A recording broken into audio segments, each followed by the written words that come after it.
تھوڑا سا چپ ہو جائیں. یاد رکھیں صبر کرنے سے ہی گھر کے ماحول اچھے ہوتے ہیں. اللہ کے نبی صلی اللہ علیہ وسلم جب ایسے ممبر پر بیٹھے ہوا کرتے تھے اور تقریر فرماتے تھے, کبھی کبھی حضرت فاطمہ الزہرا رضی اللہ تعالی عنہا اس گھر میں آ جاتی, آپ کے حجرے میں آ جاتی یا آپ کی محفل میں آ جاتی. ہمارے آقا صلی اللہ علیہ وسلم فرط محبت میں خوشی سے جھوم اٹھتے اور کھڑے ہو جاتے, اور کھڑے ہونے کے بعد اپنی بیٹی فاطمہ الزہرا رضی اللہ تعالی عنہا کے ماتھے کو چوم لیتے اور کہتے کہ یہ میری لخت جگر ہے, یہ میری نور نظر ہے, اس کی خوشی میں میری خوشی ہے. جب میں اسے دیکھتا ہوں تو خوشی سے جھوم جاتا ہوں. اب آپ بتائیں کہ اگر ایک باپ اپنی بیٹی سے اس طرح محبت کرے تو کیا وہ بیٹی اپنے باپ سے محبت نہیں کرے گی؟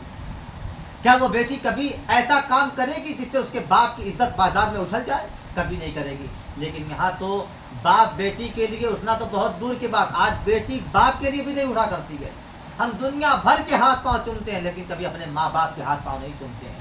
نبی کریم صلی اللہ علیہ وسلم نے ارشاد فرمایا کہ باپ تمہارے لیے جنت کا دروازہ ہے, ماں تمہارے لیے, ماں کے قدموں میں تمہارے لیے جنت ہے.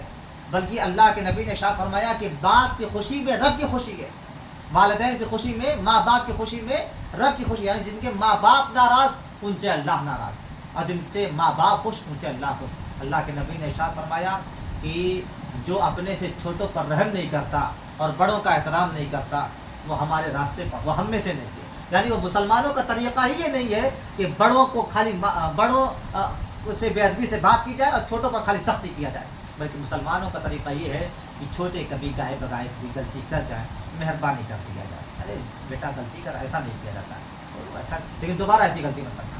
بڑے بوڑھے آ جائیں کرسی پر بیٹھے ہوئے کھڑے ہو جائیں, چچا آپ بیٹھ جائیے, دادا آپ بیٹھ جائیے, آپ پڑھیں, بلکہ ایک لمحے کے لیے بھی بڑا ہو چچا آپ بیٹھ جائیے, محبت سے دو لفظ بولیے, آگے بڑھ کے. ہمارے دکانداروں کا حال یہ ہوتا ہے, یقین مانیں کہ ہمارے محلے کا معاملہ یہ ہے کہ ایک طرف ایک دکاندار ہے اور اس کا جو ہے غیر مسلم ہے, اور ایک طرف مسلمان دکان ہے. یقین مانیے جب میں مسلمان کے دکان پہ زبردستی جانا پڑتا ہے, دل نہیں گوارا کرتا اس کے دکان پہ جانے کا, لیکن جب بھی جاتا ہوں تو پھر یہ سوچ کر کے آتا ہوں کہ یار اب دوبارہ اس کے دکان پر نہیں جاؤں گا, دوبارہ اس کے دکان پر نہیں جاؤں گا. اور وہی غیر مسلم کے دکان پر جاتا ہوں, ارے حافظ جی کہاں آپ رہتے ہیں بھائی, ملاقات نہیں کرتے ہیں, ارے حافظ جی کوئی سامان نہ لینا رہا کریں, آپ ایسے ہی آ جایا کریے, بیٹھیے بیٹھیے یہ سامان لیجیے, اور کیا چاہیے حافظ جی, آپ کو پانی پئیں گے. اتنی محبت سے وہ بات کرتا ہے کہ آدمی نہ چاہتے ہوئے بھی اس کے دکان پر جائے گا. ہمارے اخلاق اتنے کہ اگر ہم کسی سے بات کر لینا تو دوبارہ وہ چاہے گا کہ یہ بندہ مجھ سے بات بہت اکھڑا ہوا بولتا ہے, بہت خڑوس بولتا ہے.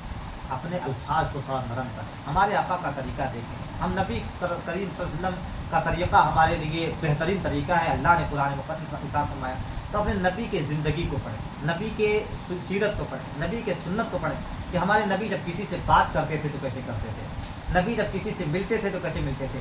گھروں میں ماحول یعنی میاں بیوی کا جھگڑا آپ دیکھیں, نبی کریم صلی اللہ علیہ وسلم آپ اپنی عائشہ حضرت عائشہ صدیقہ رضی اللہ تعالیٰ عنہا سے وہ کیسے ان کی دلجوئی فرمایا کرتے, فرماتے کہ اے عائشہ چلو یہاں سے وہاں تک ہم لوگ دوڑتے ہیں, دیکھیں کون پہلے پہنچتا ہے وہاں تک. اب کوئی اپنے بیوی کی اس طرح دلجوئی کرے. اب آپ دیکھیں کہ حضرت عائشہ صدیقہ رضی اللہ تعالیٰ عنہا گوشت کھا کر کے,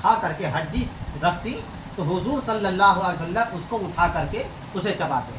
اب آپ دیکھیں کہ اس میں گوشت نہیں ہے,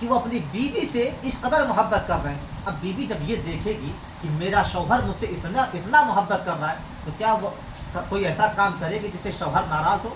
ایسا کام ہرگز نہیں کر سکتی. اور یہی عورتوں کے تعلق سے بھی ہے کہ اپنے شوہر سے کسی ایسے چیز کی ڈیمانڈ نہ کرو کہ وہ تمہارے سامنے رسوا ہو جائے, اسے شرمندگی محسوس ہو, بلکہ اس کی خدمت کرو. اللہ کے نبی کی ایک حدیث پاک سن لیں, فرماتے ہیں کہ اگر کسی کو سجدہ کرنا جائز ہوتا اللہ کے سوا تو میں عورتوں کو حکم دیتا کہ وہ اپنے شوہروں کو سجدہ کریں. یعنی شوہر کا یہ مقام اللہ کے نبی صلی اللہ علیہ وسلم نے ارشاد فرمایا.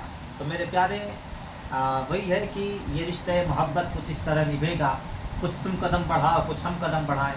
اللہ نے ہمیں توفیق دی کہ ہم آپ کو بتائیں اللہ کے پیغامات, اللہ تبارک و تعالیٰ کے احکامات اور اللہ کے نبی صلی اللہ علیہ وسلم کی تعلیمات. تو ہماری بھی ذمہ داری ہے کہ اس پر عمل بھی کریں, اور ساتھ ہی ساتھ آپ بھی جو کچھ سنے ہیں کوشش کریں دھیرے دھیرے ان پر نماز کی پابندی، جھوٹ سے پرہیز، سچ بولنے کی کوشش، جس کے حلال کھانے کمانے کے، اپنے گھروں میں کو کول کرنے کی کوشش کریں، اور جھگڑے سے، گالی گلوں سے حتی الامکان پرہیز کریں، بلکہ مکمل پرہیز کریں کہ یہ اچھی بات نہیں ہے، یہ مسلمانوں کا طریقہ نہیں ہے۔ آئیے ہم سب مل کر کے اللہ کی